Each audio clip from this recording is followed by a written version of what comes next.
Hello students, today we will read about Sonnet 18 written by William Shakespeare. Sonnet 18, often titled Shall I Compare Thee to a Summer's Day, is one of the best known sonnet of William Shakespeare. In this sonnet, the poet compares beauty of the fair youth to a summer's day.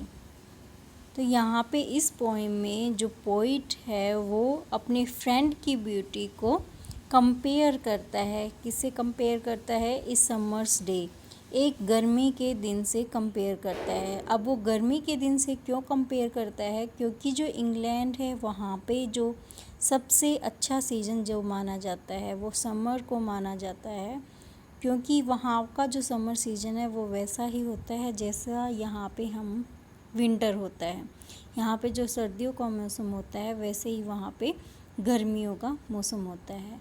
In this poetry the poet pays tribute to the beauty of the fair youth. यहाँ पे अब हम इस poem को पढ़ेंगे line to line. Shall I compare thee to a summer's day. Shall I compare, I यहाँ पे poet है, दी मीनिंग यू, तुम्हें, टू ए समर्स डे, क्या मैं तुम्हारी कंपैरिजन करूँ, तुम्हारी तुलना करूँ एक समर के दिन से। Thou art more lovely and more temperate, तुम्हारी जो आर्ट है वो और भी ज़्यादा प्यारी है, और भी ज़्यादा टेम्परेट मीन्स मधुर है। किससे? एक समर के डे से, यानी कि तुम एक समर के डे से भी, एक गर्मी के दिन से भी ज़्यादा प्यारे हो, ज़्यादा मधुर हो। Rough winds do shake the darling birds of May, जबकि समर सीज़न में क्या होता है, जो रफ विंड्स, जो तूफ़ान चलते हैं, do shake the darling birds, birds होते हैं कोंपले, फूल के खिलने से पहले, ऑफ मे, मई में जो तूफ़ान चलते हैं वो बर्ड्स को हिला देते हैं। एंड समर्स लीज, लीज क्या होता है? टाइम पीरियड, समय अवधि। हैथ मीन्स यहाँ पे has, all too short a date, उसका जो टाइम पीरियड होता है, समर का जो टाइम पीरियड होता है वो बहुत ही कम होता है, लेकिन जो तुम्हारी ब्यूटी है उसका जो टाइम पीरियड है वो मैंने इमोटलाइज कर दिया है, उसको अमर बना दिया है अपनी पोइट्री के through. Sometimes too hot the eye of heaven, eye of heaven sun के लिए यूज़ किया गया है, शाइन्स, जो कुछ समय के लिए गर्मी में जो सन है वो चमकता है। And often is his gold complexion deemed, लेकिन प्राय जो उसका गोल्ड कॉम्प्लेक्शन होता है वो डिम हो जाता है, मध्यम हो जाता है। And every fair from fair sometime declines, और एवरी फेयर यहाँ पे मीन्स एवरी ब्यूटीफुल थिंग, अपनी जो ब्यूटीनेस है वो खो देती है। डिक्लाइंस मीन्स पतन हो जाना। हर एक जो सुंदर चीज़ इस संसार में आई है वो अपनी सुंदरता कुछ समय के बाद खो देती है, बाय चांस खोती है वो। और नेचर्स चेंजिंग कोर्स, जो नेचर का बदलता हुआ स्वरूप है, जैसे कि चाइल्डहुड के बाद यंग एज आती है, उसके बाद ओल्ड एज आती है। नेचर के चेंजिंग कोर्स के कारण वो हर एक सुंदर चीज़ अपनी सुंदरता खो देती है, अनट्रिम्ड हो जाती है। ट्रिम होता है किसी भी चीज़ को संवारना, अनट्रिम्ड मीन्स अगली हो जाती है वो।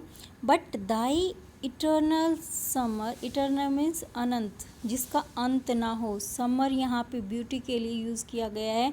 शैल नॉट फेड, लेकिन तुम्हें घबराने की ज़रूरत नहीं है। किसको?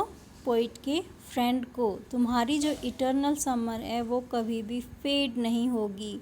Not lose possession of that fair thou owest, owest होता मालिक, और ना ही कभी तुम उस फेयर सुंदरता के ऊपर कभी अपना अधिकार नहीं खोओगे जिसके तुम मालिक हो। यहाँ पे क्यों नहीं खोएगा पोइट का जो फ्रेंड है? क्योंकि पोइट ने अपनी पोइम के द्वारा, अपनी सोनेट के द्वारा अपने फ्रेंड की ब्यूटी को इमोटलाइज कर दिया है, अमर बना दिया है। नो शैल डेथ ब्रेक, ब्रेक होता डींगे हाँकना। दाउ वन रेस्ट, तुम घूमते हो, इन हिज शेड, और ना ही जो डेथ है वो डींगे हाँक सकेगी कि तुम उसकी छाया में घूमते हो।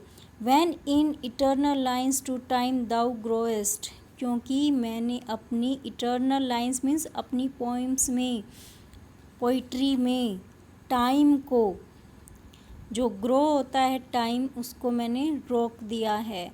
यानी कि मैंने अपनी इटर्नल लाइंस यहाँ पे पोइट्री के लिए यूज़ किया है। पोइट्री के थ्रू तुम्हें और तुम्हारी ब्यूटी दोनों को क्या कर दिया है, इमोटलाइज कर दिया है, अमर बना दिया है। कब तक अमर बनाया है? सो लॉन्ग एज, जब तक कि man can breathe, man can breathe, जब तक कि मैन सांस ले सकता है तब तक, और आइज़ कैन सी, जब तक हर एक ह्यूमन बींग्स की जो आइज़ हैं वो देख सकती हैं, तब तक मैंने तुम्हारी जो ब्यूटी है उसको क्या कर दिया है, इमोटलाइज कर दिया है, अमर बना दिया है। सो लॉन्ग लाइव्स दिस, और जब तक इस संसार में ये जिएगी, and this gives life to thee, और यही जो इसे अमर बनाएगा। यानी कि जब तक इस संसार में मानवता है, मैन है, तब तक इस संसार में तुम्हारी जो ब्यूटी है